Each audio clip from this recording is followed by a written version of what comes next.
Okay, so one thing I love about talking about the history of art, and especially within the context of sort of the church, is I believe there is a connection. I don't believe that the making of art is separate from the sorts of things we hear and talk about on a Sunday or other time at church, because they deal with values. They deal with choices that people make, how people interact. It's about a social context.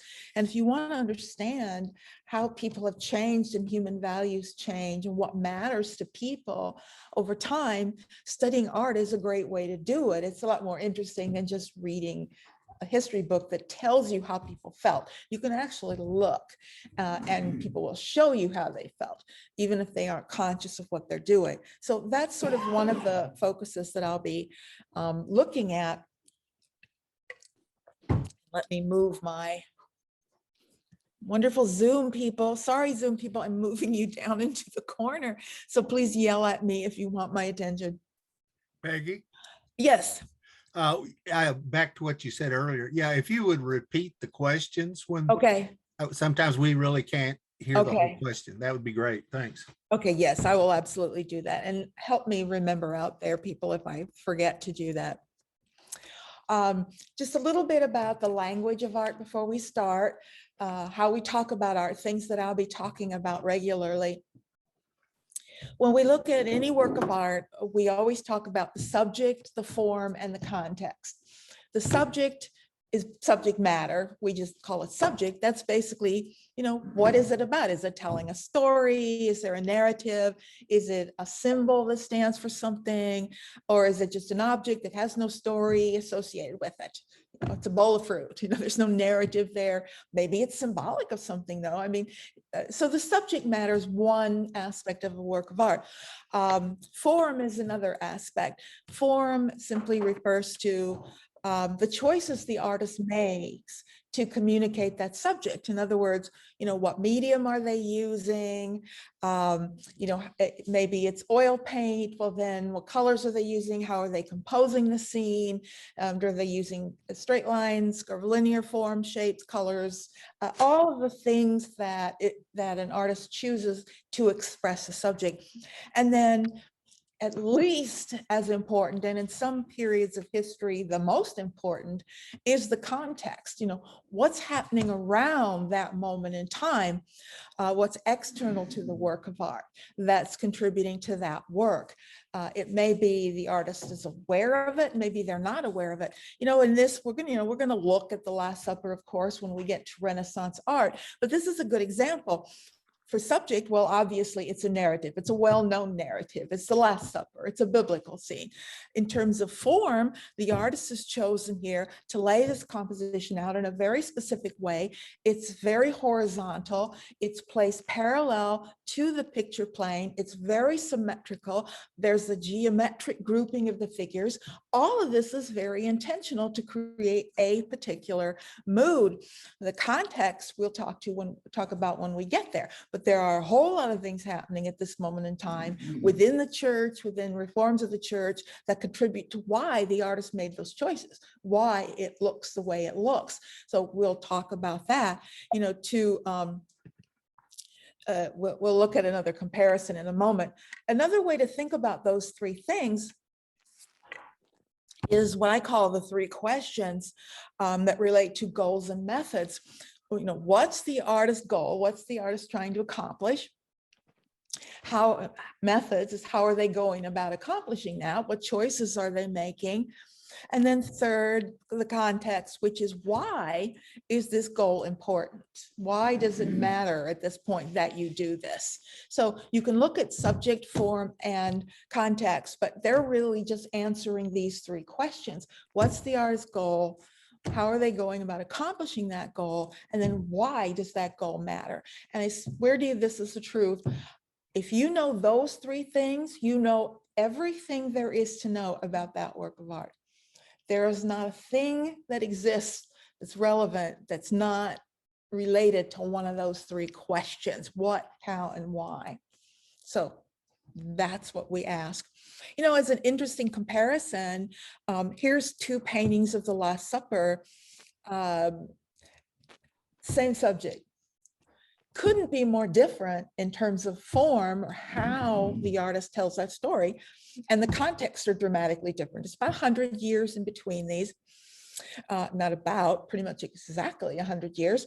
And huge changes have happened in those 100 years, like the Reformation. I mean, we'll talk about why that affects art and how, but it's one reason why these have such totally different moods to them.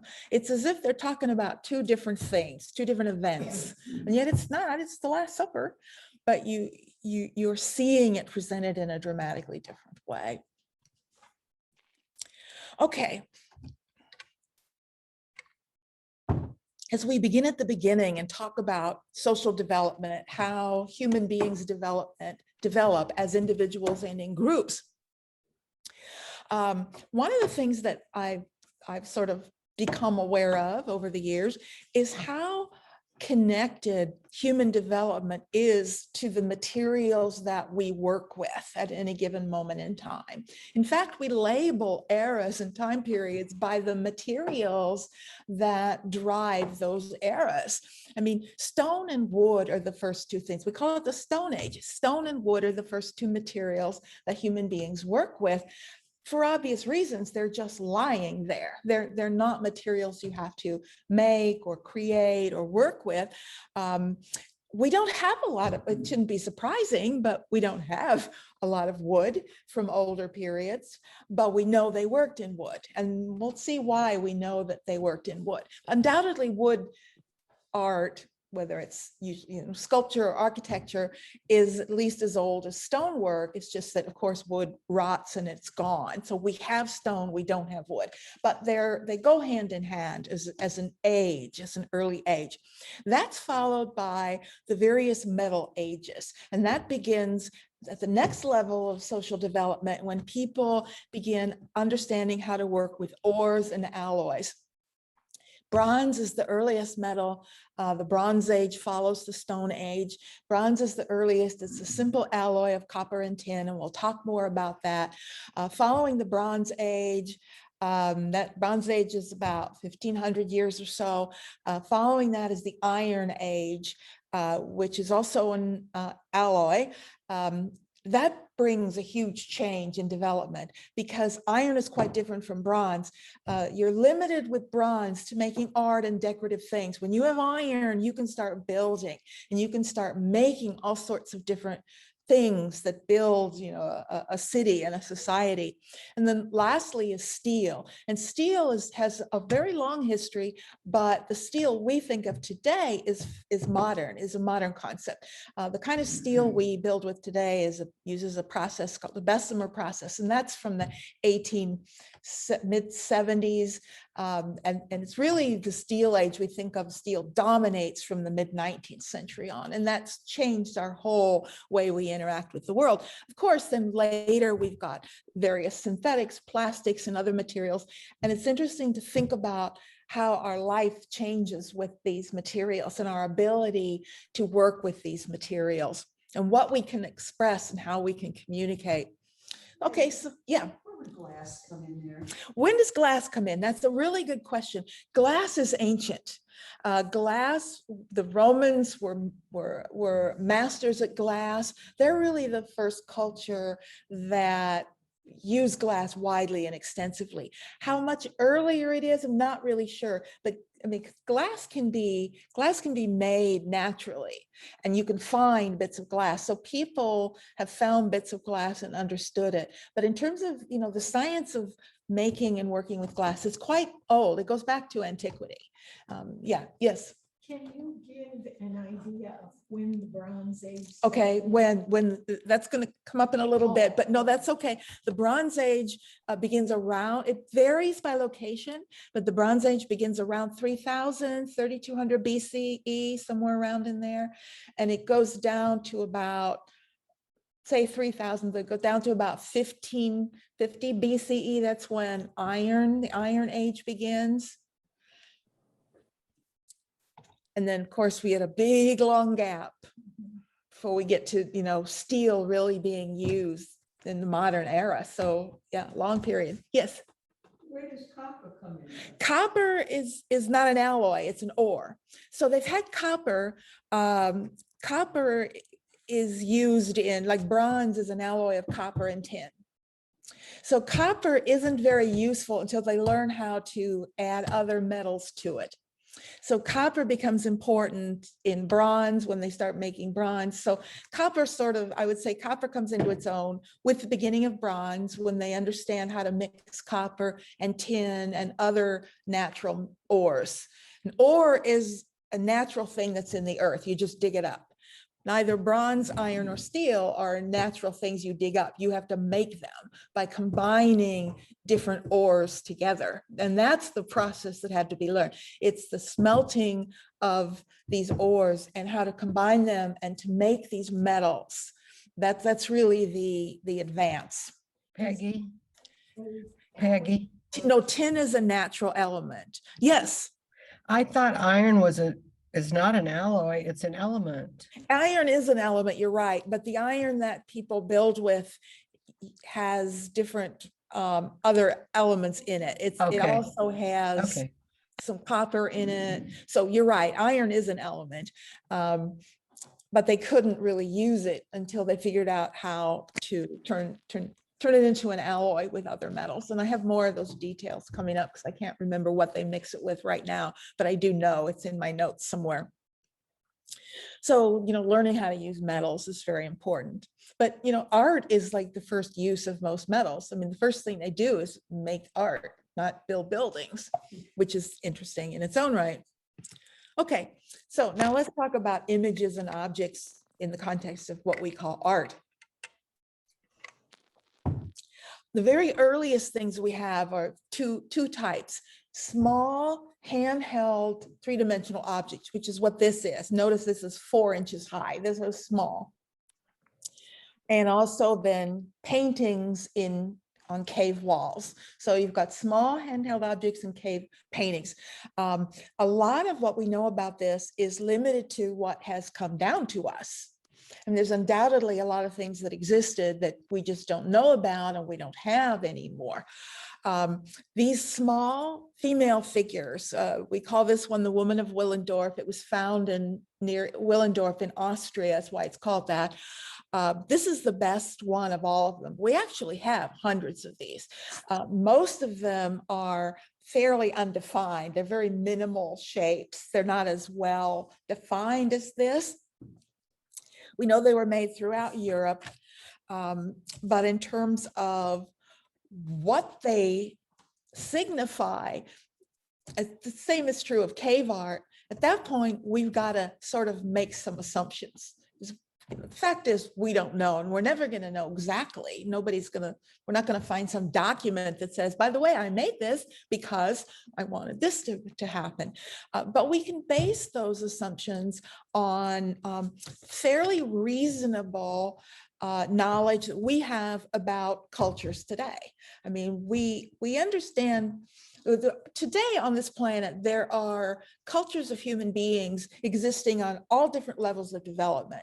In fact, there are still Stone Age cultures, probably not that many today, but as much as 50 years ago, there were still clearly a number of Stone Age cultures on this planet, on isolated islands and places like that. So when you study a culture like that, then you can make assumptions about how people would have lived in other cultures of the same sort of level of development. So that's where a lot of, and also tribal cultures. There are many, many tribal cultures in the world today that are very, very ancient. And so by studying their past and their history and whatever. So our Woman of Willendorf is probably around 35,000 BCE is the earliest image we have made by human beings that's come down to us. It's one of what we refer to as sort of a mother goddess sort of figure. This is a period when human beings were still hunter-gatherers. It's from the what we call Upper Paleolithic. What that means is the late Stone Age, the late Paleolithic or the late early Stone Age. It's the same period where we begin to get, cave paintings and the like. Now, as far as the sort of mother goddess figure, as I said, they lived more or less as hunter-gatherers, but even hunter-gatherers typically had temporary fixed communities. They weren't nomads. Don't confuse hunter-gatherers with nomads. Hunter-gatherers are people who, for a season, they build a temporary village and usually move a couple times a year. They'll be sort of where they are in the summer, where they are in the winter. And the reason they had to move was because they had to follow the migrating herds and also plant seasons. They would follow the plant seasons. Obviously, this is a period before agriculture and before animal husbandry. They weren't growing their own plants and they weren't raising animals. So they were at the will of nature to be where they needed to be. They were in small groups who were interconnected. There's more and more evidence that these people traveled great distances and were far more connected to one another than we ever thought before. There were clear trade routes, travel routes. Some people have suggested that, first of all, we refer to it as a mother goddess figure. They all have one thing in common. They're very exaggerated female bodies. They're very sort of abundant, as if they're emphasizing female sexuality and fertility. We know that fertility is the earliest concern of human beings. Not only human fertility, humans were very fragile for a very long time. The numbers were low and we could have died out, as many hominid species did die out. We're the results of the one that made it through. But also fertility of animals, fertility of plants. They didn't understand why some things are fertile, some things are not, some years are good, some years are bad, some people are fertile and some people aren't. They didn't understand the relationship between sex and fertility.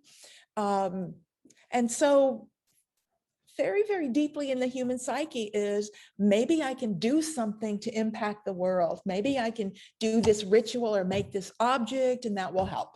It's an attempt to have some impact on the world.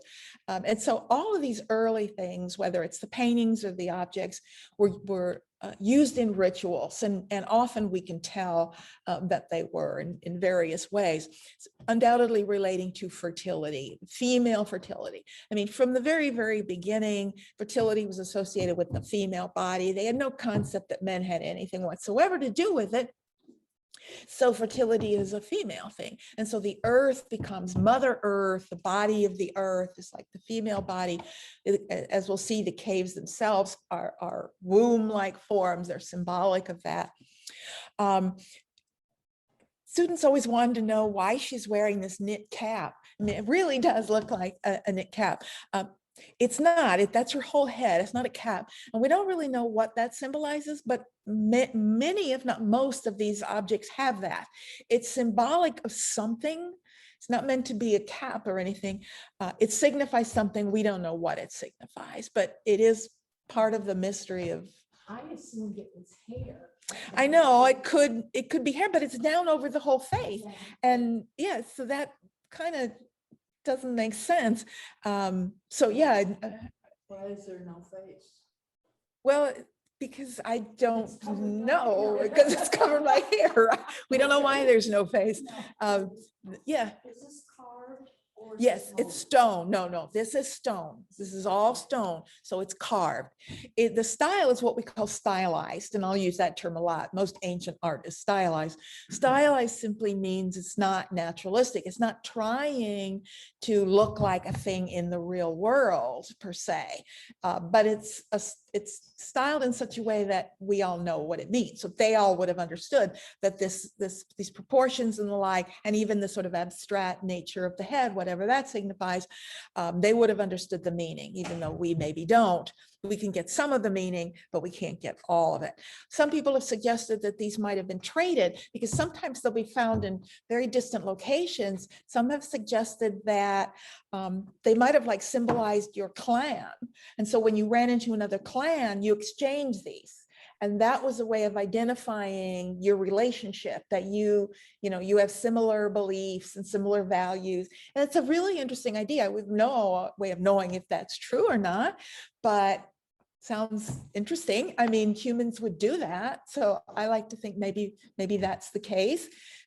human beings haven't changed all that much. You know, some of our basic instincts are very similar to what they always have been. Sometimes that's good and sometimes that's bad. In terms of the caves, some of the best caves we have, and many of you know this, are in southern France.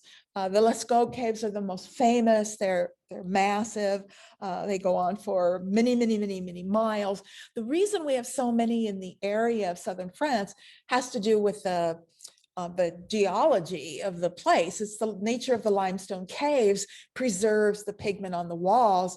What happens is a chemical, they're actually a kind of a fresco, and we're going to talk about that later. But there's a chemical bond that has taken place with the paint pigments, binding it to the wall. So that's why they probably were all over the place and just didn't last in other places. And we have them all over the world. It's not just Western Europe. There are a lot of paintings like this in Africa, and many of them are much older. In fact, the oldest thing that we have, which we're not really sure what to do with, there's a little square, a little block of pigment that has clearly been man-made and compressed into a block. It's the sort of thing that would have been used to paint on a wall like this. However, there's no wall painting to go with it. So if this little block is what we think it is, something that a person made in order to make marks on something, then that would be the oldest sign we have of imagery, because that little block dates to 70,000 BCE, which almost doubles how long ago we thought people were doing this. So, but it's interesting. We don't really know. Okay. Yes. What are we looking at? These are the Lascaux caves, in which we have lots and lots of images, almost all of which are animals. In this early period, there are very few images of human beings.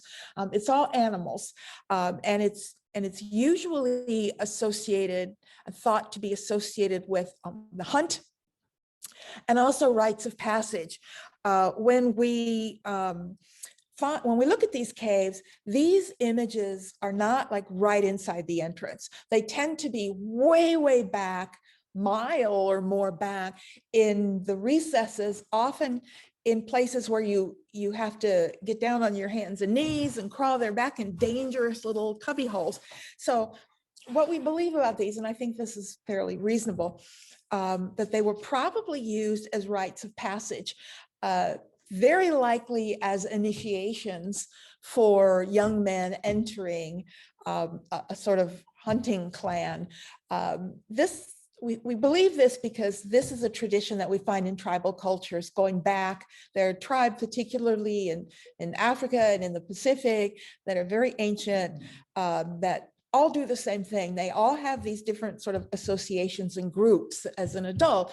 And the hunters, the men who are hunters, belong to this male association of hunters. And when a boy reaches a certain age, he goes through this sort of rite of passage to become a man. The idea of rituals and ceremonies as rites of passage are deeply rooted in the human psyche, and they're everywhere. Every culture has this. When you don't necessarily even realize what they are, you have rites of passage. And we do that now. Or we do it now. Confirmations and bar Yes, mitzvahs, right? exactly. Confirmations, bar mitzvahs, even little social things like getting your driver's license. I mean, that's a rite of passage, right? It says you've moved to this level now. For me, when I was young, and I always tell this story, it's not the same now because everybody has telephones. But when I was a teenager, you didn't have your own telephone. You didn't have an extension in your room. That was a rite of passage. When you were, a certain age, teen age, you got your phone. And I remember so well when I got my pink princess phone in my bedroom. I mean, that was huge, because then we were, Princess phone in her bedroom. right. I'm assuming that path is Yes. more modern. Yes, that's Okay. been put in. It would have been very rough Yeah. hewn. And comparing the path to the images, they seem to be quite huge. I mean, They are huge. Some of them are 15, 20 foot, okay. massive forms. Here's some more where you can see what they are more directly. Now, you can see, how rough some of these passages are. You can also see in some of the forms, like, let me see if I can get my laser pointer to work here. Up here, for example, notice how the extension of the stone wall matches the sort of shoulders of the bison or whatever it is. Now that's very intentional. They're using the three-dimensional shape of the wall to enhance the shape of the form, turning it almost into a kind of sculpture. You see that a lot. They do that a lot quite naturally. You also see sort of forms overlapping other forms. Well, one reason we believe these were used in rituals is that some of them clearly have little nicks in the wall, as if sort of projectiles were sort of thrown at the wall, probably as some part of a ritual. And it's not target practice. I always have to say that because I'll get back on an exam, somebody telling me these are used for target practice. And I go, why am I doing this? But anyway, probably more just, good luck on the hunt. And yeah. Sometime that I think it was on the news, they were talking about recent studies of cave Yeah. dwellings, and what their conclusion was that quite a number of tribes were maternal. Oh. They were matriarchal. Matriarchal. We just know so little about this. We know the mother goddess is a major conception. There's no conception of deities yet, but the female is the essential characteristic. We know that women were responsible for the development of animal husbandry. They said that actually men were more dominant, but that it was kind of a surprise that there were maternal ones. Yeah. Matriarchal. Yeah, it's really hard. It's really hard to identify a matriarchal society, because even ones when people say, oh, they were matriarchal or women were ruling, it's often because men allowed them to rule, which is not a matriarchal society. Oh. Just because a woman is running the government, she's only doing it because some man gave her permission to do so. So it's very hard to find a true matriarchal society. Well, because we know the culture very well. I'm not talking about anything this old. We don't know anything this old at all. But there are later cultures, like one we're going to look at, Minoan, which is often heralded as matriarchal, because the queen is the most important figure in all of that. But we know how and why that is what it is. I saw a museum in Fairbanks, Alaska, and it was obvious that they were matriarchal. Native American? Well, no, not necessarily, no. Oh, yeah, but yeah, Native American is different. Yeah, we don't know. We'll see when we get there. Anyway, so for several thousand years, what we know is minimal. There are assumptions that we can make about what we're seeing. We don't start getting a lot more buildings and permanent things until we get down to the Neolithic or the New Stone Age. And that change from the Old Stone Age to the New Stone Age takes place over about 1,000 years, from around 9,000 to 8,000 BCE. And it happens because of the end of the Ice Age, the major Ice Age. The ice begins to melt around 9,000. By 8,000, the whole topography of much of the world is different. And because of that change, we have some very dramatic changes in society, and that is the development of agriculture and animal husbandry. And what that means is you no longer are at the mercy of nature. You raise your own animals. You don't have to follow the herds. You raise your own crops. You don't have to worry about, following where the crops are. What that means is you can stay put. You can build larger communities. It's often referred to as a revolution, the Neolithic revolution, because what changes because of that is quite extraordinary. Like everything changes. Once you can stay put, you can start having architecture.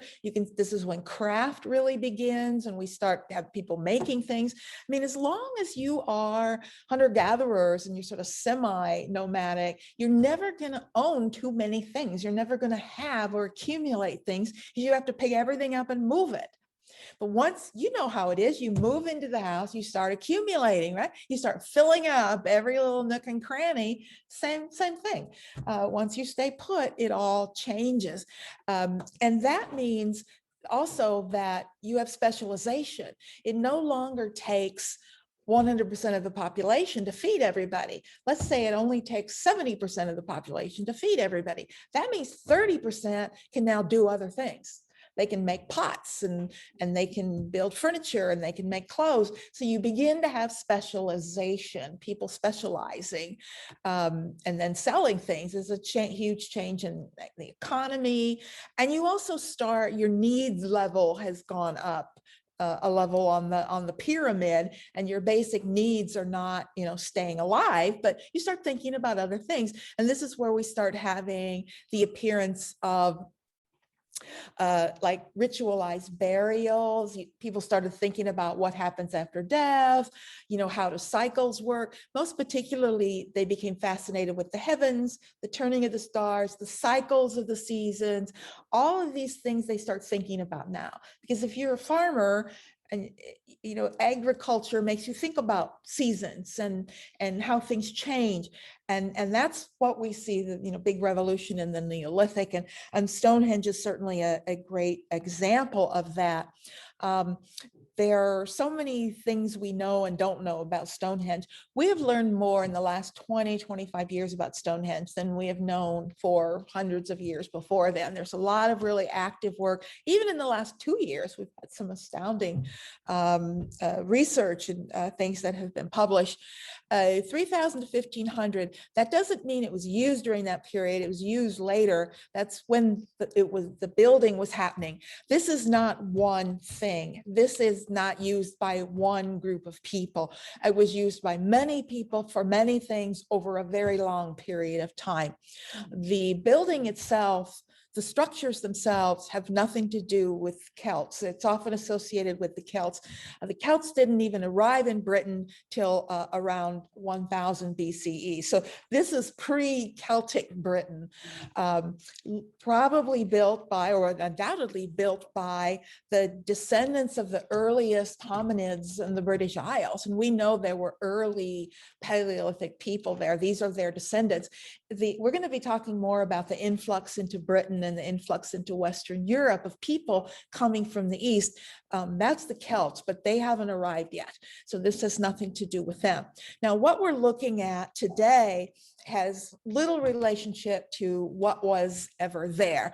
The diagram you see on the right is putting together all of the different things that once were on this site. It was a massive, massive site. What we've got, what we have today, and we'll go back to that image in a minute. This circle here is when it was all together. This is what we see today, but that's sort of this little remnant right here. All the rest of this is never in the photograph because there's nothing there to see today, but it's all been excavated and we know it was there. I'm not going to go over all these things, but there were obviously many different rows of circles. The outer ditch is still very visible, as we'll see in another photo, a 6 feet deep trench with a huge earthwork bank building up from it, next to it. All these other circles are pits where some sort of column or stone was once placed. Many of these stones are not where they originally were. Some of them were out here, then at a later date were moved inside. There are two barrows, North Barrow and South Barrow, which are these sort of tumuli, or these mounded tombs where there were burials inside of them. Many, many different cultures used this over time for many, many different things. And it has nothing to do with anyone called the Druids. The Druids is not a culture. Most of our mythology about Stonehenge is Victorian. It came from the late 19th century. They were obsessed with Stonehenge. And that's when they started creating societies of Druids and holding ceremonies. And much of the mythology they just made up is what people hear about today and believe that that's what it was. The word Druid is simply the Celtic word for priest. But there were no Celts here at the time anyway, so there would have been no one called a Druid. They were just Neolithic peoples. Now, the inner structure, which you see here, was originally the outer sarsen stones. We'll look at them in a minute. There was an inner bluestone circle. Then that circle was taken down and moved inside. So this horseshoe circle and these outer circles are the same stones. It's just these were there, and then they moved them inside. Then we've got the 5 great massive trilithons. We'll look at those. And then the stone right here, which is referred to as the altar stone. I wish people wouldn't label these things because now everybody thinks it's an altar. That's just a name somebody gave that stone. It could be like more of a shrine. There's no evidence that there were any like sacrifices, but it's very likely that it was used for something. Here are just a few of the phases of the building of Stonehenge. Here are some, the outer trench is very, very early with a tall ditch, and there was originally a row of posts or pillars around the outside. Then various stone circles began appearing. They got moved when different people came and went. And then way down here, the sarsens. Sarsens is just a reference to a kind of sandstone, a gray sandstone is called sarsen. So it's just a geological reference to the type of stone. And then the great trilithons, which are also sarsens. Of course, we know, most people know that many of these massive stones were sort of floated down the river is how you got them here. The blue stones, what do I have here? The blue stones, which that's this horseshoe circle here, those came from Wales. About 150 miles, and they were taken from a mountain in Wales that was associated with healing. It was a sacred mountain. So people have suggested maybe these were associated with healing and you brought them from this healing mountain here. So they would have something to do with that. We all know that it relates to the summer solstice. We do know that there were activities relating to the summer solstice, and we'll talk more about that in a moment. The heel stone down here is important because sunrise on the summer solstice rises over the heel stone. So it's clearly placed, but there are other stones placed in ways that can refer to other key moments during the year. So it does definitely refer to the passage of time, and that's important to its overall function. I'm going to talk more about architecture and the idea of post and lintel architecture. This is the earliest form of human architecture, where you basically have a vertical element, which is called the post, and a horizontal element called the lintel. I mean, it's pretty basic in terms of building. Many of the periods through the history of Stonehenge, it was a building. It had roof over it at various times. Other times it was not roofed, so the roofs would come and go.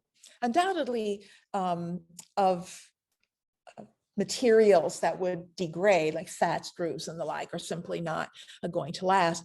What we've learned more in the last 50 years is how much more complicated this is. Stonehenge is right down here, this little circle. First of all, henge means circle.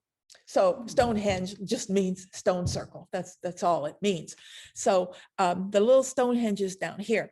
Now, what the excavations of the last particularly 20 years have shown is all these other little black dots around here, which are the remnants of little villages or most likely temporary areas where people lived. And this is sort of Bronze Age. We're talking now about by 3000, we've moved into the Bronze Age.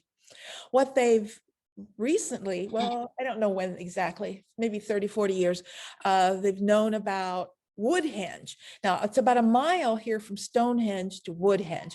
Woodhenge is gone because it was wood, but it was a big circle of wood, just like Stonehenge, only much, much, much bigger. And there was a large probably temporary village called Durrington Walls, located right near Woodhenge. What we know from the remains and excavations is that what seems to have happened is that once a year, around the time of the summer solstice, people would gather here. This is a ceremonial place, a sacred place. Would gather here from all over Britain, and they would bring with them the remains of people who had died during the year. Cremated remains, most likely. And it would begin at Woodhenge, which is also known as the domain of the living, because wood is a living material and it will always symbolize that. We'll see that in other cultures. Stone is not, it's of the earth, it's inorganic, it's and therefore the place of the domain of the ancestors. So you start here and you travel down the river. This is the River Avon, and you travel along here, and then you get off here and you travel up here in a ritual. Now, what they've discovered is that this area of the Avon between here and here is absolutely littered with human bones and human remains underneath. So as you travel down the boat, you poured your ancestors' remains into the river. And then there are hundreds and hundreds of other burials, including, as we saw, those two barrows that are literally within the circle. Those would be for the elite, you know, the rulers, the kings, or whatever they were called at the time, very important people, and others around in this area. So it seems to be an attempt to understand the passage of life, the passage from life to death, and the transportation from the domain of the living to the domain of the ancestors. So it's an early symbol of burial practices that brought people together from all over Britain. Now, what is new is this big circle right up here, which didn't even exist on this map that I had. I had to literally draw it on myself to scale. It's this massive circle that was discovered in 2020 that has been etched around these stone pits. They found at least 20 shafts. This circle has been created by 20 different deep shafts cut into the earth that are approximately 30 foot across and about 16 foot deep. They're round shafts, and they're placed so that if you connected them all, they would make this big circle. So were there once massive pillars and posts that created an even more massive circle of building that was covered? We don't know anything about this yet. They've only just discovered it. They're still digging, looking for more of the pits. But up here somewhere, there was a massive circle that dwarfed Woodhenge. So, you know, watch the pages, you know, watch the press for more information. So, you know, the pandemic put a hold on that. They had just discovered this stuff and published it when the pandemic hit and everybody had to go home. So we'll see what comes out of this in the future. So Stonehenge itself is, you know, a vast and complicated site, you know, for a lot of different things and a lot of different people. There are hundreds of stone circles in England, most of them very, very small, but they're all over the place. So, you know, the next question is, do we assume these are sort of like mini local versions of this? Did they have to, you know, shrines and, you know, I don't know, this is not my specialty, so I'm not actually keeping up with it as much as at least those other circles. I'm not. Peggy, Yes. how far is it from Woodhenge to Stonehenge? Do you know approximately what? A mile. It's about 1 mile. Okay, thank you. Yeah, it's just about 1 mile. So they're all, you know, easy walkable. Yeah. Has anybody here been to Stonehenge? Well, a lot of people here have been to Stonehenge. I have not been to Stonehenge. What kind of background did they give you? The first time I was there, my behavior, I think you could go right in and walk around. Wow. Yeah, I could too. But you can't now. Yeah. I would like to just physically experience the scale of those stones. Because I mean, seeing pictures of them is one thing, Really? being next to them, yeah, I mean, I don't think you can go next to them. yeah, they wouldn't let you. That somebody had done some graffiti on one. Oh, That's oh, what- that's inexcusable. Yeah. You know, people touched them and that. But even just touching and rubbing is going to, over time, have an effect on them. So I totally understand. Do they give you this kind of? Yeah, do they background? talk to you at all there? Do they talk to you about what it means or? Or they just take you out there to walk around? The first time I went, Oh, really? There was no one there to tell you anything. Yeah. You just went. I suppose if you signed up for like a guided tour, I'm sure there are tours that you pay something for. You can go out on your own or, yeah, The answer is depends on the tour guide, like almost anywhere. right. Some are better storytellers than others, and you can take the electronic one. Like at the Nelson. and you can stop and Right, pointed at things. So a lot of people go in groups. There's Right. a couple of guides, but there's no guide as far as I know. Yeah, nobody at the site, right. Well, maybe someday we'll get to Stonehenge, who knows? Okay. Let's step into the Bronze Age in the Mediterranean. Kind of simultaneously, several cultures moved up a different level of organization around 3000 BCE. England is behind culturally. So Stonehenge is still Neolithic, and it's still being built at the same time. These other Mediterranean cultures are building much more sophisticated societies. Let's keep that straight. You know, we give you these dates when these things begin and end, but it's going to be different in different places. Some places will advance more quickly because they interact with certain other people. Britain is very isolated at this early point in time. And so you don't have anybody moving in yet there. So they're still back in the Stone Age. But at the same time, the Eastern Mediterranean, several cultures were developing, and we're going to look briefly at the Egyptians, the Mesopotamian culture, which is sort of off this map just a little bit, and also some cultures developing on the mainland of Greece and in the Mediterranean. Now, these are true Bronze Age cultures. And they're all reaching a level of complexity, forming, creating kingdoms. It's a level of specialty, a level of hierarchies within the society that determine a difference. And it's what we call civilization. Every field of study has a different way of defining when civilization begins. Art history, we use this quality, this characteristic. And I want to look at some things from Egypt first. Egypt then and now is actually a very long, narrow country. The vast majority of people live in a very narrow band along the Nile River. They did then and they still do. It's a much larger country, but all of the desert area is very sparsely inhabited.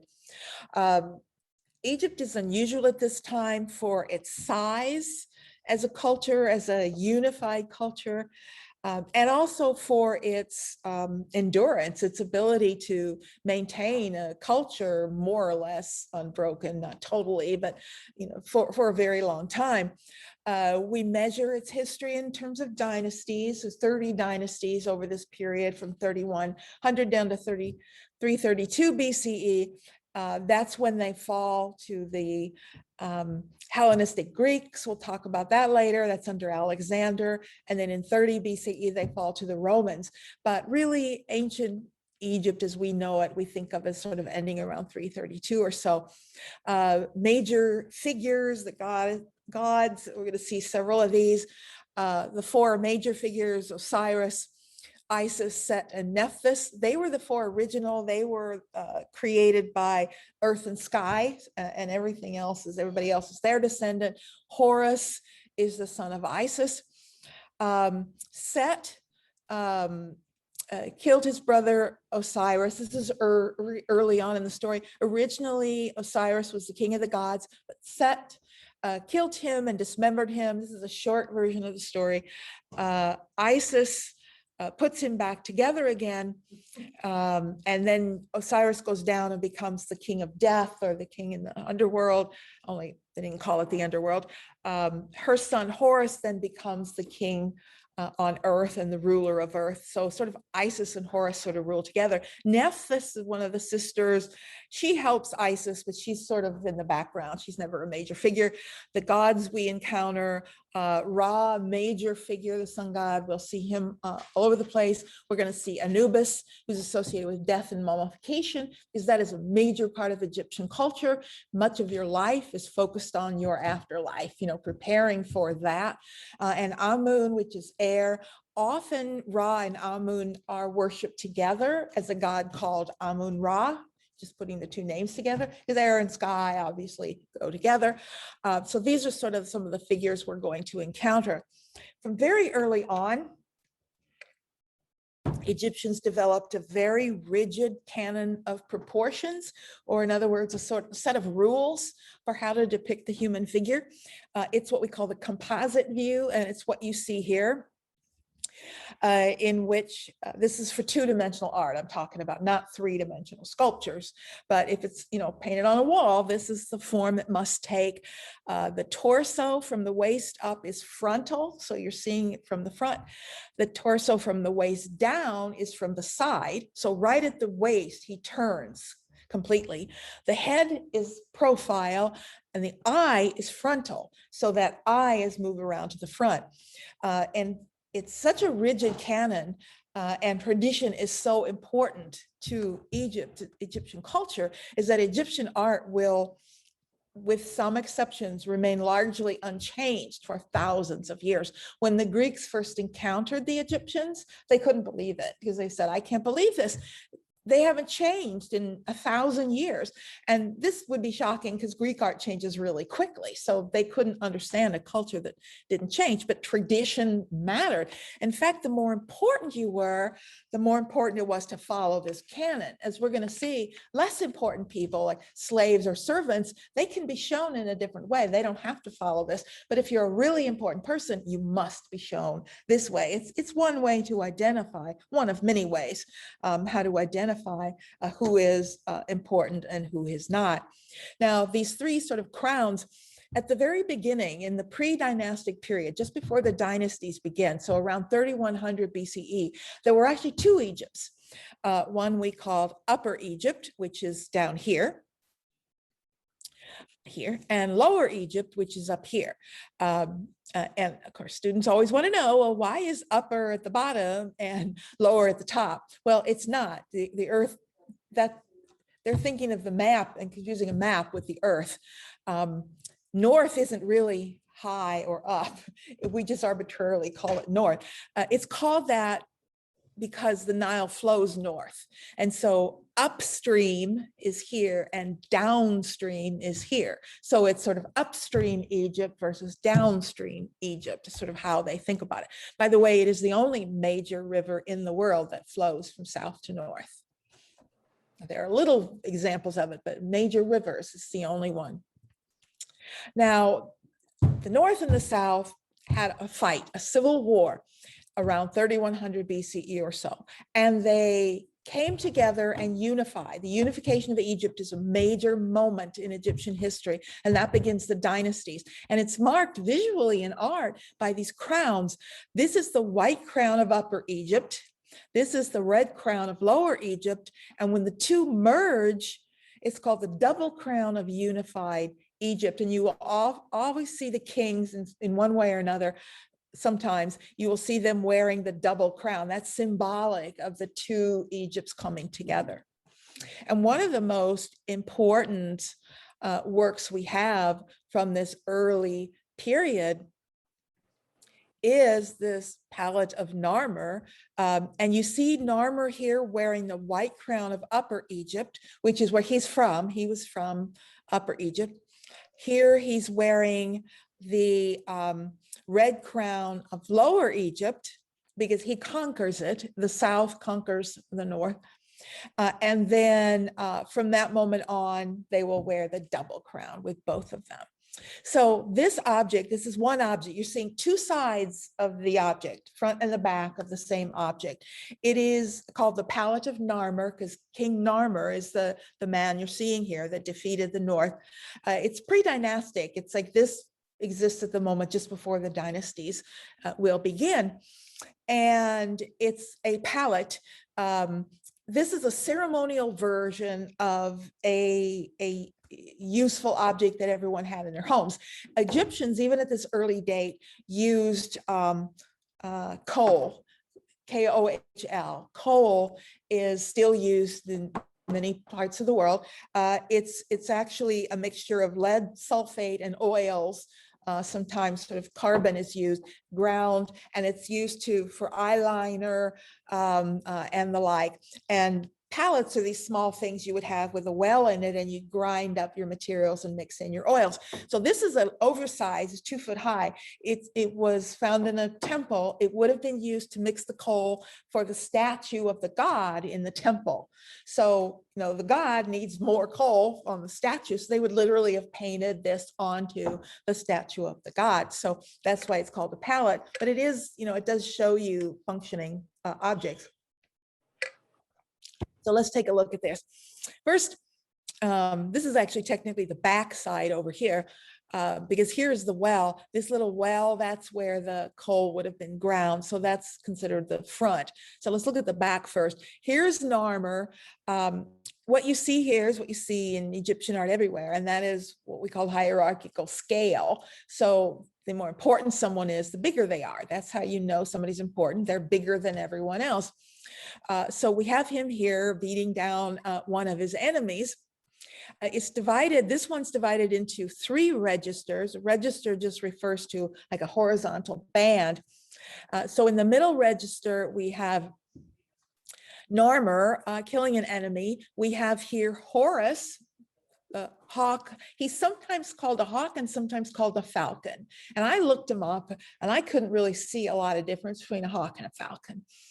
Anyway, this is a symbol of Lower Egypt, who he has just defeated. It's a symbol of the delta. See these little things sticking up? Those are meant to symbolize papyrus plants, and papyrus grows in the delta way up in the north. And so this symbolizes in the north, Lower Egypt. And he's got his little hook in the nose of the guy symbolizing he's been defeated. So this is a sort of a narrative. It is a story being told here through these interesting little symbols. You've got a servant over here that's carrying his sandals, who gets his own ground line, other fallen enemies. It's been suggested that this little square is possibly an aerial view of a fortification, because it looks like it might be fortified walls. Not really sure what that is. On this side, we get another view. See, this seems to be a fortification wall as well. And we get Hathor, the goddess Hathor, and you have her up here too. She's a cow who seems to be knocking over this city and a fallen enemy. In this register, we get these 2 lionesses with these long necks intertwined, symbolizing the unification of 2 great nations, right? 2 of them winding around, coming together. So the lionesses symbolizing unification. But this is the most interesting register. It's a little procession. And you've got here Narmer now, and you can see the importance of everyone by their size. And this is more servants carrying various standards. But this is a really interesting group of people. First of all, they're dead bodies, and we know they're dead because of what's sitting there between their feet, which is their heads. So like they're headless, and their heads are laying here like between their feet, right? So how are we supposed to interpret this? We're seeing this group from the side, but does this mean they lay their figures, they lay people on the ground like this? I mean, obviously that's not possible. Clearly we're meant to read this as if we're above looking down. So they have no problem shifting the point of view. We know that because they did it here. They took this body and twisted it in a way that it won't go. By the way, your human body will not twist this way. So it's interesting that Egyptian art is not about what anything looks like. It's not about what someone looks like or what it looked like on a day. Egyptian art is about giving you information. Here's the information you need to know. Who was strong, who won, who failed, who died. Look at how many people we killed. It's informational. And that's very different from someone who's trying to give you an image of an experience or a place or a world. Information, and they're very good at giving you information. It's technically, it's what we call a stele. A stele just means a stone slab. It's a palette because that's its function, but it's also a stele. Now we'll see a lot of other steles. This is what we call relief sculpture. This is considered sculpture. Relief sculpture, we're more used to what we call in the round. In the round is sculpture that's, you can walk around it. That's what we think of as sculpture. But in the ancient world, relief sculpture is very common. That's sculpture carved on a flat surface that's carved so that part of it is raised from the surface slightly. We call it in relief. For something to be in relief, it means it's raised from the surface. So this is sculpture, but it's relief sculpture. Whether this was originally painted or not, I'm not sure. Wouldn't surprise me if it was, but I don't have knowledge of that for sure. So relief sculpture. Now, early burials practices, we know how much that mattered, but early, going back into the pre-dynastic period, Egyptians used the mastaba, and the mastaba, there are hundreds of them. They still continued to use them even later for, sort of average people. Burial did not take place inside this sort of rectangle. It's like a rectangle with walls that slope in slightly. Inside that, it was more or less a solid mound that had a small chapel carved into it, maybe a little table, an offering table, maybe a little sculpture of the person who died. But the actual burial would take place underground. There would be a deep shaft that you would access from inside originally, and then there's an underground burial chamber, and then rubble and everything would have been poured in to block the shaft. They're shaft graves. Shaft graves are common throughout the ancient world. From very early on, it was important to preserve the body for the Ka. They're sometimes called the Ka statue or statue of the Ka. The Egyptians believed in multiple souls. Like, you didn't just have one soul. There were different parts to your soul, generally two parts to the soul. One of them would reside in the heavens. The other one would stay on earth. That's the Ka. And it was very important that that soul have a place to reside, and it would reside in an image of the individual or the mummy of the individual. There are many places. So mummification becomes very important. The body has to be preserved for the soul in heaven to go on. The one down here has to go on too. So preserving it was important. So sculptures are important as well. By the fourth dynasty, in addition to the mastaba, basically what the pyramids are, they started out by stacking a mastaba. Let's say here's a big mastaba. Remember, the walls it's a flat roof and the walls are tilted in. So take a slightly smaller one and put it on top, and then a slightly smaller one and put it on top. So the very first pyramids were what were called stepped pyramids. You still saw those steps. It looked like a wedding cake that you were stepping up. But by the fourth dynasty, that was the third dynasty, by the fourth dynasty, they're filling in those steps and creating this smooth surface. And that's sort of the origin of the pyramids. Now, there are many, many pyramids in Egypt, but when we think of them, we think of what are called the three great pyramids. And these are the three pyramids for the three strongest kings in Egyptian history. The fourth dynasty is a high point in terms of the power of the individual kings. And there are three consecutive kings buried in these three: Khufu, Khafra, and Menkaure. You'll sometimes see different names for them. You'll see the Greek name, but these are the Egyptian names. They are three in a row, father, son, and grandson. And then many, many smaller pyramids around for lesser people. Yes. So this idea that the body has to be preserved is only for very important people? Well, Is it's that right? most important for important people. Most people, your continuation in the afterlife is dependent on your connection to that important person. So everyone had a need to protect the king's body because your future life depended on him and his preservation. It was really smart to tie that in, right? So everybody now is invested in taking care of you. So yeah, it's not each individual body, but the king in particular, and then major officials, it really depended how far down, but certainly the common man was not mummified and preserved. It didn't mean they didn't have an afterlife. They're tied to someone else. They're tied to a higher up. And so what would be done with their bodies? Just burned? We don't have any like burial place for them. They may have been cremated, but there's no like burials of them. The only burials we have are of the elite. All right. And that's true, not just of Egypt, that's true everywhere in the world.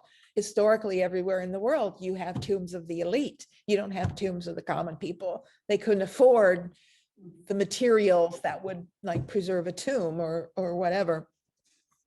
Yeah, that's true kind of everywhere. They didn't at that time look the way they look now. They originally had a really, really thick layer of limestone that's gone, that was highly polished. And travelers who visited here in the ancient world, as late as the 5th century BCE, Greeks were writing about it. They said it was like a mirrored surface. So it was highly polished limestone, almost like a mirrored surface, because these are associated with the cult of Ra. Pyramids are the cult of Ra. This is the symbol of Ra. In fact, the lines that come down are like the rays from the sun. That's what they're meant to look like. So these are rays of the sun coming down. The base is about the size of, sorry, I didn't realize I left that on. Let me put this on, go to sleep. Okay. The base of it is about the size of 2 football fields. So you can get a sort of sense of the scale of these. Numbers kind of overwhelm the mind, but there are 2 to 3 million blocks that weigh 2.5 tons each. So this takes a lifetime to build. And it was built with some slave labor, but most of the labor was paid. We have documents, contracts literally of paid workers, skilled workers who come to this area. You know, Egypt has an annual flood if they're lucky and aren't in famine. They have an annual flood that makes a good part of the country unworkable, can't work fields. So during those few months, people would go up to Giza and hire on for a few months to work on the pyramids. It was almost like a WPA project. It kept people working during the year and get good pay. So, you know, undoubtedly there was slave labor, but it's not all slave labor. There are hundreds and thousands of skilled craftspeople working on this building. The placement of the 3 Great Pyramids has always interested people because they don't exactly line up. They're slightly off from one another when you look at the plan, until someone discovered that what they are, the placement exactly mimics the 3 stars in the belt of Orion. And this is not a coincidence, because this is where the king is believed to go when he dies to become the king of the gods. Each time a king dies, he's the new king of the gods, and he goes to these 3 stars, the belt of Orion. So it is very, very likely that that's why they're placed slightly off. The pyramids are part of a large necropolis, which we use a lot of Greek words when we're talking about history. So necropolis is a Greek word. It just means city of the dead. So these are mastabas and other forums, all on the west side of the Nile, because the west side is the side of the dead. It's where the sun sets to the west side of the Nile. Cairo is on the east side, the side of the living. On the west side is Giza and the necropolis. You can see there's a long causeway that leads from the temple to a smaller structure. I shouldn't say temple, leads from the burial site to a small temple. You know, in the mastaba, you had, thank you, you had the shrine and everything right there with the burial. Here, the functions have been separated. So you have pyramid, which is the burial site, and then a long causeway that leads to another separate room, which is where the shrine room would be and the sculpture of the Ka. So we're getting functions being separated here in terms of how they're made. The buildings, the structures themselves are pretty much solid stone with some passageways and shafts. There's a huge descending corridor that goes down to, it used to be called the fake burial chamber, and they used to talk about it as if, well, we just did that to fake robbers out, so they'll think that's a burial chamber. But it's also more likely that they really had planned originally to put it down there, but then they decided, well, it's much safer to put it right in the middle. Let's put the burial chamber right in the middle of this massive stone thing. Nobody will be able to get in. So this king person. Yes, Starts out in his, I don't know, what his early life. yes, And starts building this. Absolutely. step And hopes that they get it built. hopes before that it's he's- done by the it's done time before he dies. dies. Yes, you start right away building So now this. when does he start with it? As soon as he's ordained, he's not ordained, whatever he is. Yeah, possibly even before if he knows. If he's an heir. Yeah, if he well, knows he's gonna be the king, he'll start earlier. But yeah, this is a long time. Now, really, it's only these three who had to deal with it because there are no other burial chambers or pyramids in Egypt that required what these three required. So these three were powerful enough to know that they would need these and have the lifetime to do it. And I see air shaft. Air shaft. Thank you. I was going to talk about the air shaft. They're small shafts. They're about this big square, and there's an open shaft, and there's one here leading from this upper gallery that leads to the surface, and another one here that leads, that's right near the chamber entrance that leads to the surface. We always called them air shaft. Notice this is an air shaft question mark. Someone discovered, I don't know, 35 years ago maybe, that if you look through these shafts, and I think it's this one, that it actually points directly to the belt of Orion. So maybe this was like the shaft where your soul rises. Maybe it's not just for the workers, so they have air. Maybe it's more than that. But you know, we have no proof of that. But it is interesting that at a certain time or certain day, it points directly. So don't really know for sure. Now the question is, did it work? You know, did this really protect? Short answer, no. They were all looted and they were all robbed. There's no real evidence that there were curses put on any of these burial sites. That's a movie thing. And clearly no one believed that. You wouldn't build something like that if you didn't believe everybody was going to try and get in. I mean, clearly, if you thought a curse would just keep people away, you wouldn't need to go to this much trouble. So it didn't work. They were all broken into at various times and looted. In terms of three-dimensional sculpture, especially in the Old Kingdom, there were basically two ways to show the human form. This is one of them, this seated position. I really like this image of Isis with her son Horus, because it's an archetypal image. You may recognize it if you're familiar with Christian art, because we're going to see plenty of images of the Virgin Mary and the Christ child that are directly based on images of Isis and Horus is where they come from. But, you know, so, you know, the idea of motifs and borrowing motifs for different functions is an important one. It's the idea of the goddess as a throne for her child. See, she's just sitting on a little block of wood. She's not sitting on a throne. She is the throne. It's her body that's the throne for him. And we'll see that carry over into images of the Virgin and Child later. And Horus is the mother. Horus is her son. Oh, Horus is the son. hawk. Okay. or what a falcon, whatever he is. Horus the hawk, falcon. We see that in this wonderful model of Khafre. Khafre is the second king, so he is in the middle pyramid. He's in the second of the great pyramids, and this is his Ka sculpture, or the sculpture that was made to hold his Ka. Is the finest example that we have of Egyptian sculpture during this period. It's absolutely stunning. It's made of gneiss. G-N, how do you spell gneiss? G-N-E-I-C-E or something. It's a stone. It's a really, really super hard stone that glows blue in sunlight. It's beautiful. He's over life size. Typically, Egyptian sculpture is over life size. You're going to make it big. And it depicts him in a very traditional way on his throne. This is not a portrait. All Egyptian sculpture looks kind of the same. They have the same features. It's an idealized image. It's not meant to look like him. It symbolizes him. He has many accoutrements that identify who he is. He's wearing the cobra headdress. It's a very famous headdress. It's called the cobra headdress because it's like the hood of a cobra. It looks like that. Also, cobras are associated with Ra, so there's a connection there.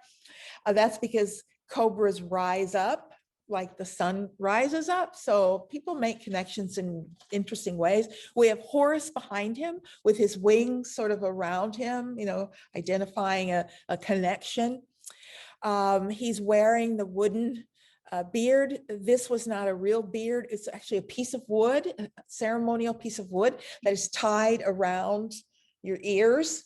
And later there are women who rule as kings in Egypt, and they will also wear the ceremonial wooden beard. He also in his right hand held, it's gone now, but it's a rolled up piece of fabric that they ceremonially would hold. I have no idea why, but they just did. He's seated on what's called the lion throne.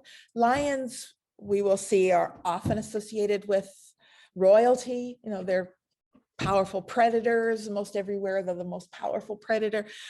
So you see the claws here of the lion, called the lion throne.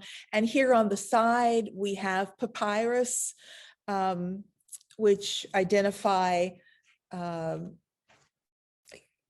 there are symbols on here that symbolize Upper and Lower Egypt. So again, we're still symbolizing the unification. It's in a style called the closed style, which you always see in Egyptian art.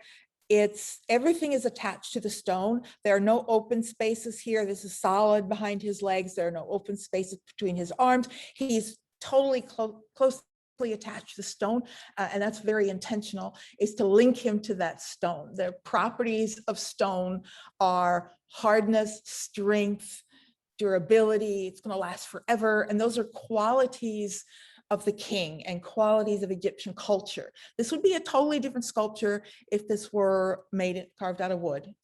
And not only would look different, it would symbolize different things. It would have a different feel to it. It wouldn't have the strength and power that this hard stone has every time we see it. It's also carved, it's in the round, but it's conceptualized in what we call a cubic perspective. The person who carved this, you could see this was carved out of a rectangular piece of stone, right? You can still see the rectangle. He didn't think of it three-dimensionally. He didn't sort of move around it as he carved. He carved from one side straight back, and then from the other side straight back, and the other side straight back. So it's conceptualized two-dimensionally. He's thinking of it as 4 two-dimensional surfaces as he works on each of the 4 sides.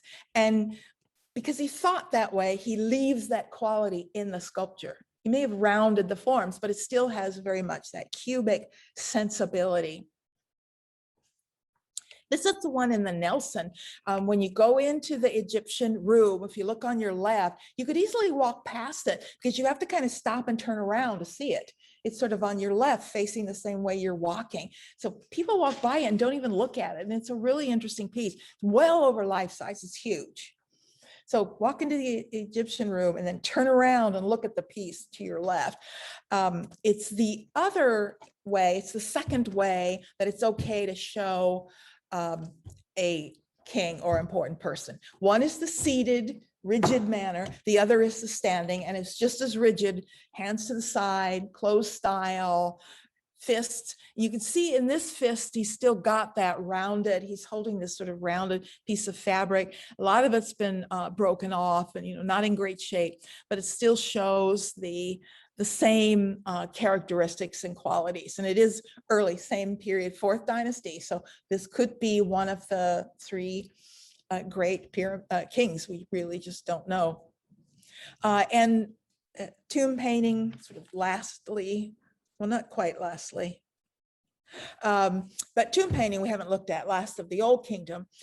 Tombs are filled with paintings, whether they're king's tombs or important people's tombs. This is from the tomb of T. T was not a king, but he was an important official. And so he does have his own tomb. And it shows him, he would have been a member of the royal family, a minor member of the royal family who had an important position. One of the responsibilities of the royal family, basically pushed off on these lesser members, is keeping the Nile clear of hippos. Hippos are the most deadly animal in Africa. Anyone in Africa will tell you there's only one animal you need to really be afraid of, and that is a hippo. More people are killed by them. They're very aggressive. And there are times of the year when there are just a lot of them and they'll tip over boats. They can be very, very dangerous. So they would have these huge hippo hunts like once a year. And it was the responsibility of the royal family to lead this. So this is T out on his papyrus boat. Notice don't pay any attention to these scales. Remember, they're not trying to show you what anything looked like. So don't assume this is a tiny little boat that he's standing on. That symbolizes a boat, that symbolizes him. Those symbolize hippos. So clearly the scale, hippos are down here tiny, he's huge. Yes. The style of the body of the main character is the Egyptian style of face, but these little Yes. are in profile. Aren't they different? Isn't that interesting? You're absolutely right.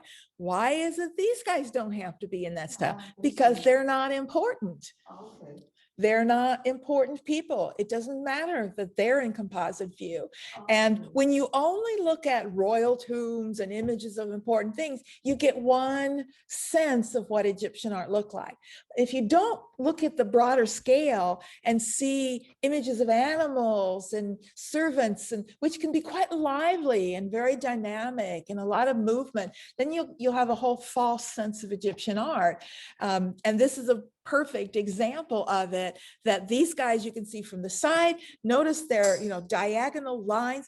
Diagonal lines, as we're going to see, are dynamic. They're the most dynamic and energetic lines in art. And you never see dynamic lines in a composite view. It's all vertical, horizontal. That's it. So there's no movement. But with these guys, they're at angles and they're moving and there's a lot of energy there. They're much more interesting. Finally, this is really interesting art. And up here, these cuts, these striations, those are meant to symbolize papyrus reeds.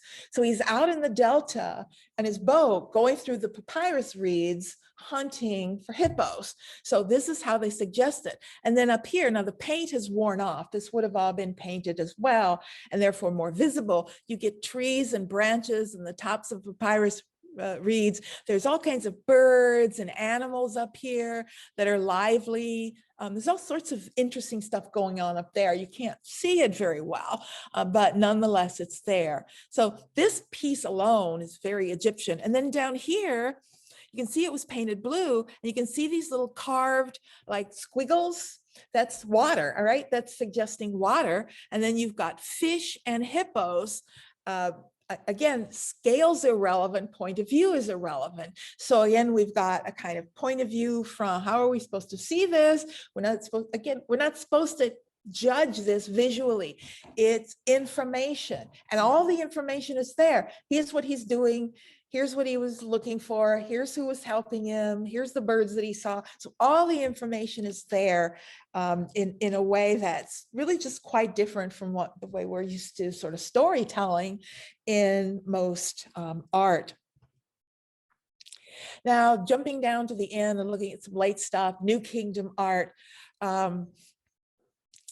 We've been looking at Old Kingdom, and the Old Kingdom takes us down to around the 11th dynasty or so. Then there's a Middle Kingdom period, which I'm just skipping because we don't need to look at everything. I just want to jump down to the end. New Kingdom is much later. One of the things that happens in the New Kingdom is the center of government moves. They move from Cairo down to the south, an area down here near Thebes in Luxor and Karnak. And this region becomes, it's called Thebes, the region of Thebes becomes the center of attention. And we're going to look at a temple there and just briefly say a few words. When we look across, this is the Nile again, we've got Karnak and Luxor. These are holy precincts. And over here, you can see the Valley of the Kings, and down here's the Valley of the Queens. This is one of the things that changes. Somebody got the idea that maybe building a huge pyramid and drawing everyone's attention to this burial and basically saying, I'm full of jewels and gold, I dare you to try and break in, and is why don't we just not be so loud about it, and why don't we just hide the tomb? I mean, maybe that's a smarter idea. They're vulnerable. I mean, if you find one, you can get in quite easily, but they're hard to find. And in fact, this is the only place we have found unlooted tombs, is in the Valley of the Kings and the Valley of the Queens. So it actually works. Don't try and be so protective, just don't be so loud about where you're burying people. And I just want to look at one temple site, because this is when we get the building of the big, what we call pylon temples. This is pylons. Pylons are these two big, massive walls. And this is one of the most famous, the great temple of Amun at Karnak. And it's a huge sacred precinct. There are many, many temples here. And it's built over the reign of several different kings. I mean, these are huge structures. There's the original building, and then there are added on structures. There are more temples being built and attached. So it's a huge project built for many, many different gods. So looking at the plan, this is sort of the original temple here in the great pylons. And it's built by sort of little precincts. It's sort of the outer area, which is open. And then you've got the hypostyle hall, and we'll look at that in a second, and then inner sanctums. It's built, it has what we call a hierarchy of spaces.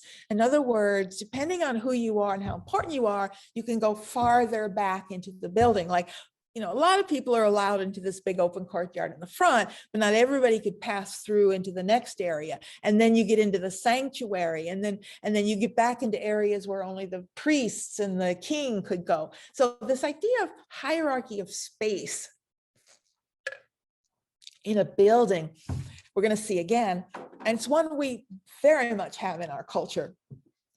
We have buildings all over the place with hierarchies. Almost any office building, whatever. I mean, you feel comfortable walking in the front door, but you wouldn't just walk to the back and walk into someone's office. You wouldn't do that. My classic example of hierarchical spaces is a bank. I mean, that's a classic example. Anybody can get in that front door, but there are levels of access. You've got the tellers are right there, and then you've got another level, and then you get back to the vault. So there are hierarchies of space that identify relationships. They identify power relationships, who has more power and therefore who can access different areas. There are two entrances.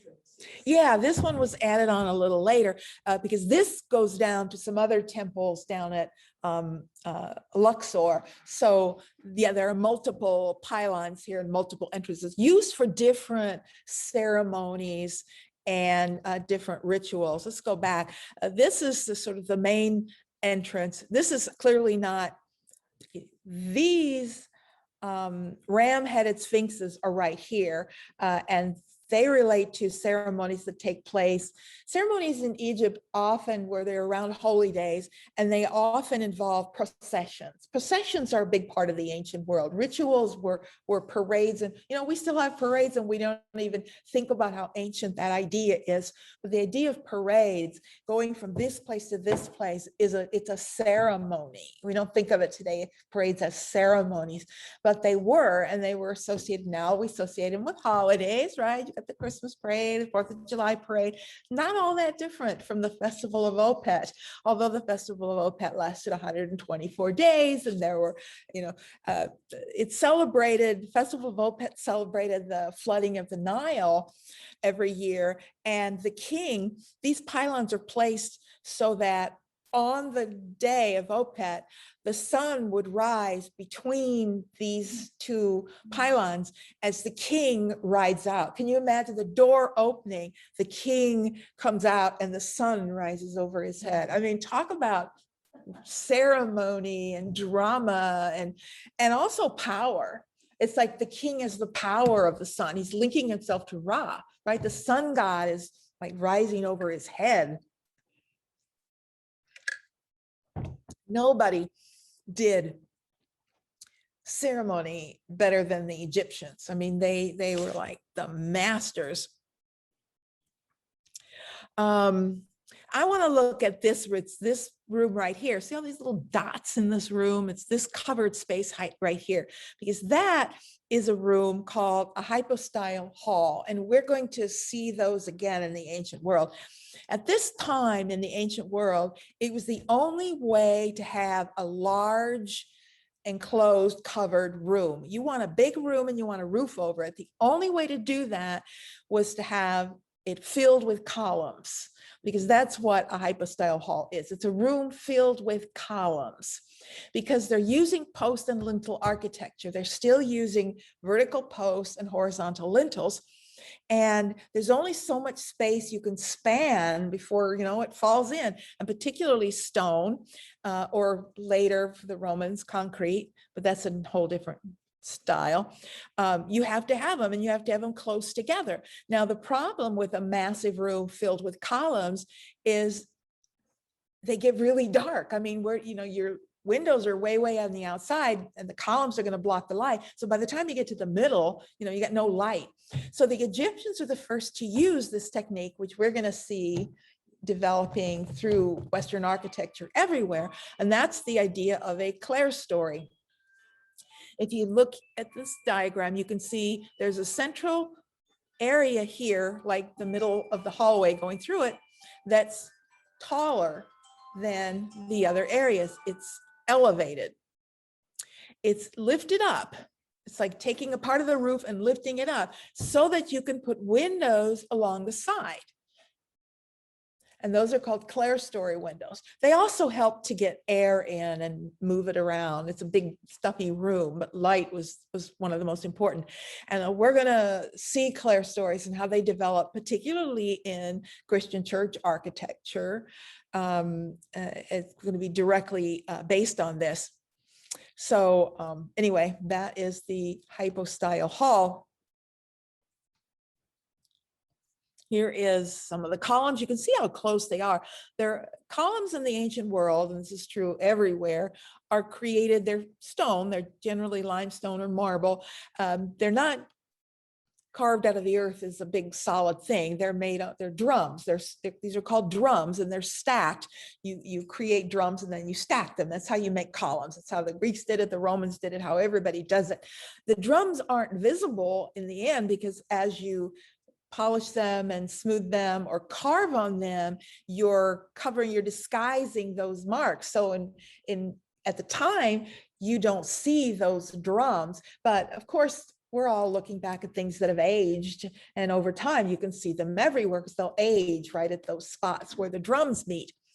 Now, these are carved from top to bottom, but they use what's called negative relief. The relief sculpture we saw before was carved on a flat surface, and you carve away the background so the image is elevated off the surface, right? That's what we saw on the palette of Narmer. The figure of Narmer was sticking out, right? And the background was carved back. But in this case, it's negative. The image is carved into it and into the surface. Now, the reason they do this on a columns in Egyptian column, well, the Egyptians are only one that carved on their columns. Greeks and Romans didn't carve on columns, only the Egyptians did. And they always use negative relief so that when you look at it from the side, the side view is a perfectly straight line. So because you carved back into it. If you used regular relief, then this would be an irregular surface. When you looked at the profile, it would be very irregular because things would be sticking out. They didn't want that. So they carved back into it. These were also painted so that you could see them brightly painted. Many, many things were painted in the ancient worlds that we don't ever see today because, you know, paint will be gone when stone is still present. Actually, these capitals up here are widened. The capital is the top of a column. Whatever's at the top of the column is called the capital. These capitals are big enough that 100 people can stand on one capital. That's how big those are. These are massive. Well, you can see a person down here, a little tiny person down here. And then lastly, for Egypt, I want to look at a papyrus. This is just part of a papyrus. This is one little spot of a much, much larger papyrus roll. And this is a piece from the Book of the Dead, or a Book of the Dead. The Book of the Dead, I mean, if you've ever watched old mummy movies, I'm sure you have a view of ancient Egypt that's really skewed because they'll pick words or ideas and then they'll use them how they want to use them, and then they become reality for people. There's no such thing as the Book of the Dead, although in all the mummy movies there is. There are many books of the dead, and they begin in the New Kingdom. They're a New Kingdom concept. This is when they began making these scrolls and burying them with someone. And this is an interesting excerpt. This is papyrus, painted papyrus. Papyrus is like the earliest form of paper made from obviously papyrus stalks. What the Books of the Dead were for showing you, giving you the ritual of death, what happens to the dead person, but they're also for giving the gods information about this person, who they were, what they did, things they did in their lives. It's not just a ceremony for you to pass over to the afterlife. It's also a message for the gods about who you are. Now that's an interesting idea, because I guarantee you kings of the old kingdom didn't worry about what they did. They didn't worry about being judged. They were who they were. I'm going to be the king. I'm not going to be judged by anybody. When we get to the New Kingdom, Egyptian ideas of religion have changed, and people are judged in the New Kingdom. Even kings are judged when you die. You're not automatically going anywhere or doing anything. You need to be a good person. And this is at the same time when kings become pharaohs. I haven't used the name pharaoh because all Egyptian kings aren't pharaohs. It's only in the New Kingdom they start using the word pharaoh. And the word pharaoh implies the weakened power of the king. The king is not the all-powerful that he was before. He's now just a representative. Pharaoh is a word that it's a collective term that refers to a body of people who rule. It's like saying the White House announced today. Well, we know you don't mean the building announced. We know you mean this group of people around the president. It implies the president isn't making these absolute proclamations, that there's like a group of people around him that together make decisions. And that's what a pharaoh is. He's a person who's kind of like the kings were, but he's not all powerful. He's going to be judged. And these are a perfect example of that. And here we have, in fact, this particular example is not a king, but we do have these for kings as well. This is Hunefer, and Hunefer was, as I said, not the king, but he was an important official. He was a royal scribe, and being the scribe was very, very up there. It was almost that you've got the royal architect and the royal scribe. These are right up there by the pharaoh at this point. So he's really important.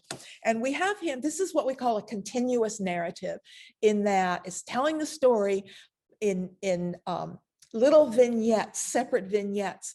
You can recognize a continuous narrative when you see the same people being repeated more than once. So Hunefer is in here 3 times. He's here once, here he is again, and here he is up here. That means it's a continuous narrative. And people know how to read this, that it's sort of the passage of time, but it's all in one unbroken image. That's the difference between, say, like cartoons, like in the paper, where you have a little square and a little square and a little square. That's not a continuous narrative, because the images are separated. They're in separate squares, but this is one image that shows the same person more than once. So here we have Hunefer, who is being led by Anubis, and Anubis is a very important figure always in the underworld. And here he is again here. And what we have is 2 things. We have, this is a canopic jar that holds Hunefer's heart. And over here is what's called the feather of Maat. It's a feather. And Maat is the goddess of truth.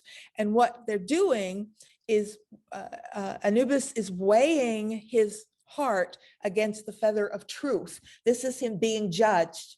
I'm weighing who you are, and the truth will be known who you are, if you are a good person, if you're not a good person. And if he fails, then Amnut here, who is part crocodile, part lion, and part hippo, he will jump in and eat your heart, and then there's no afterlife for you if your heart's been eaten. So, but he's going to pass, so his heart's not eaten. So he's being judged, and he passes. And so over here we get Thoth. Thoth is recording everything. He's like writing it down, you know, he's the clerk who's writing everything down, and he passes. So now we've got Horus has now come on. You know, he's getting access to the bigger people. Now that he's passed the smaller challenges, Horus is now leading him to the presence of the others, Isis and Osiris. The god of the underworld, remember, god of the dead, Osiris is sitting here. And then behind him is Isis and Nephthys, the 2 females. Set is not here. Seth got drummed out. Seth was the brother that tore Osiris all apart. Well, they came after him and expelled him. So you're not going to see Set here. He's gone because he was bad. And then these are the 4 children of Horus. One interesting thing about Egyptian hieroglyphics is, of course, they're images in their own right? They're hieroglyphs, they're like pictograms, but image telling is all symbolic images as well. Like in English, the difference between an image and a text is clear and obvious. The line is straightforward. Not so in Egyptian art, because the text are images and the images are text. I mean, they're not what something looks like anyway. They're all little coded signals that tell you a story. So that blur between image and text is fascinating in the Egyptian world. Yes. That's, I was noticing that Horus is usually depicted as a hawk, but I don't see anything hawk-like. It's his head. It's torn here. He has a beak, but see this white thing? That's damage been done so that you can't see this beak that comes out. Okay, so he does have the beak. I mean, sometimes he's shown with a human body and just the head. Sometimes he's shown with the wings and the bird. He'll be shown in different ways. okay. But he does have the beak that comes out here. It's just hard to see because there's a little damage done right there that kind of cuts off part of the beak. Okay. You can see the tip of it on the right, but that's about all. And then you see up here, he's now being presented to the gods of 14 different gods, 9 gods of Heliopolis, which is the sacred city of Ra, and then the 5 personification gods that personify different aspects of life. So there are 14 gods here. Now he's been presented. So this is the process that he's going through. But what's the most interesting stylistically, right? It's what 2,200 years after the first images we saw, and they're still identical. Position, posture, everything is still the same. But the most interesting part of this is if you're interested in the people, it depends what you're interested in art. If you're interested in just purely the visual, but I'm interested mostly in the people and the culture and what they tell us. So to me, the most interesting is he's being judged. I'd like to see Khafre being judged, or even suggesting to Khafre that he would be judged was unthinkable. Yeah. Is this story being printed behind it? I'm seeing. What does it say? I mean, it probably, Yeah. I don't read hieroglyphics. I'm guessing that's. I'm guessing this is telling the story and more, maybe tells some things in his life that he did, why he's being judged. Beginnings of obituaries.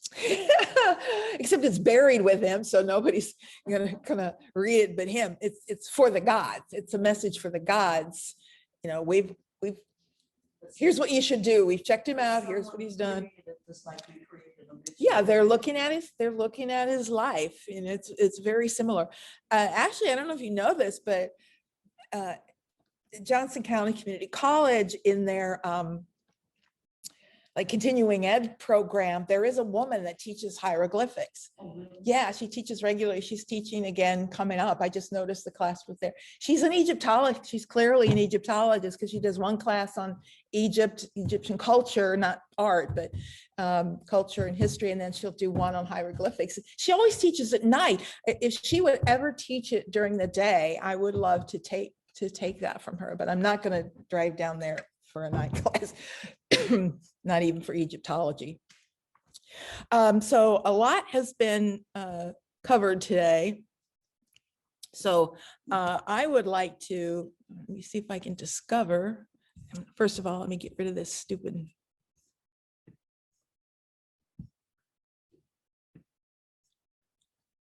Let's get rid of the laser pointer so I can. Now I've lost my, oh, there they are. I'm trying to find my Zoom people again. There you are. Excuse me. I'd like to see if anybody has. Dave, I didn't know you were sitting back there on Zoom. I should have known, because I know you've done that before. If anybody has questions on anything. Have these pieces on lines so that we can. What I can do, I can put this PowerPoint on Google Docs and have the link sent to you. And then you can click and see the PowerPoint. I don't know if you can like download the images from Google Docs, you know, just by the holding and downloading, probably. Actually, we could keep it on the computer, but it would be nice if we could add some notes underneath. Is that? I don't know if you can can you download? You can download from Google Docs, right? You can take the file and make it your own. and then like- Yeah, I'm sure there's a way to do that. Because it's hard to email. I've, Careful, you put it on Google Docs, do not make it editable. That way, if you get it on your Oh. file, she can't make changes to your file. then other people would see your file. Oh, you can see interesting. your file, but that way they can't change. They- Right. They have to move it to their computer or to their Google private. Okay, I'll look that up and see if I can do it. Because I've tried just emailing. PowerPoints don't email well. They're just too big and they don't come through, or they compress them oddly or whatever. Usually will help you, the board and everybody's using Google Docs and they have ways of making sure people can see it, like when they mail something out to the church, those, if you put it on your computer, you can change it, but you can't. That's something It's kind of beyond me, but. We'll figure it out. I know how to put it up and I know how to email you the link. And then I think you just, what I wasn't sure was if, because I got a whole bunch of stuff on my Google Doc. I assume that link will just take you to this one thing, not all my things on Google Doc. We'll have to check. Does anybody have any other questions before we? Yeah. You were talking earlier on about special people or special program or special times in art. And I would like to have one about the Southwest Indians, the Mm. Navajos, and they have lots. Yeah, I would do. Yes, I'm not an expert in that, so my knowledge is, it's not up here. But I would probably do like a core, if I did the class, it would be like the Americas, and we'd do South America, Mesoamerica, North America, and within North America, Southwest, Plains. Earlier, they left wonderful things that were all taken by the missionaries back to Europe, and we never see them. For a Yeah. long, long time. Yeah, that's a different, when you're studying art history, you don't always get certain things. You have to go out of your way. They used to be very insular. I mean, way back, you just studied Western art. I mean, you had to really work to find anything non-Western. Now, non-Western art is more common. Most schools have classes and you can really focus on it. But most people who are focusing on Western art don't really have a lot of time to take a lot of non-Western. So I've had Asian, so my knowledge of the others is, you know, fundamental, not beyond We don't have fundamental. anything left of those early Native Americans or whoever was here first. You know, the truth They is, were all over, we and don't- Somebody took it all away. We don't have it. well, we don't know a whole lot. They weren't making things that stayed, but yeah, I mean, little things, no, those were traded and the like. And we honestly don't know it as well. That's another area where we're just learning a lot more in terms of, like, for example, we never used to realize there were Europeans here like really early. This whole Columbus thing made us think there were no European. DNA has been huge. It has shown clear European presence very early in this country in the DNA of Native Americans. Well, And- they're finding signs of the horsemen too. Yeah, and that's much later even. This is going back to Ice Age, pre-Ice Age, that people, you could walk from Europe across Greenland into America in the Ice Age, and people were doing that. And their DNA is here. So yeah, it's really interesting how things change. Any other question? Yeah. Let me set two questions. How many sessions in this grouping of art and context? How many sessions are we having? Yes. Okay, my plan is, I've got it down here. We've got September, October, and November. So my plan is ancient is basically 4 classes on ancient art. So like next time we'll do Mesopotamia, you know, Mycenaean, Minoans, that sort of thing. And then 1 on Greek, 1 on Roman. So that's 4 for ancient, and then 4 for medieval. And then at least 4 for the Renaissance, Baroque, and then 1 additional one for the Enlightenment. So it's basically kind of how, does that answer your question? Some answers my next question. I was going to ask, do you do, I can't recall the 2 years if you did anything on African art. I have not, and I would like to do something on African art. Not within this group, but that's future coming up. I'd like to do, I could do like a cluster of non-Western and do like African, some Americas and Pacific islands. Because I've got, you know, small ones of those. I couldn't do like 3 months on Africa. I don't know it that well. Or 3 months on the Americas, but I could do a month on the Americas and a month on Africa. And So you do 2 on ancient. 4 on ancient through the Roman is still ancient. 2 pre-Greek at plus 1 Roman, 1 Greek and 1 Roman. So 4 ancient. 4 ancient, okay. There's a lot there. And it's a particular interest to me. I mean, I'm doing it because I want to. I mean, And I could it's do less. something we don't know a lot about. I mean, the average. yeah. College Yeah. graduate. Well, Greek is my specialty. My undergraduate degree is in classical archaeology, which is Greco-Roman studies, primarily though it's Greek. So Greek is very important. The foundations of how we think, the way we think, the foundations of Western culture is there. And then the Romans are just fascinating because they're so like us in so many unfortunate ways. So anyway, if there's no more questions, then we'll see you next week. Thanks for coming in. I appreciate having people here, and thank you at home. We'll see you all a week from today. Have a good week.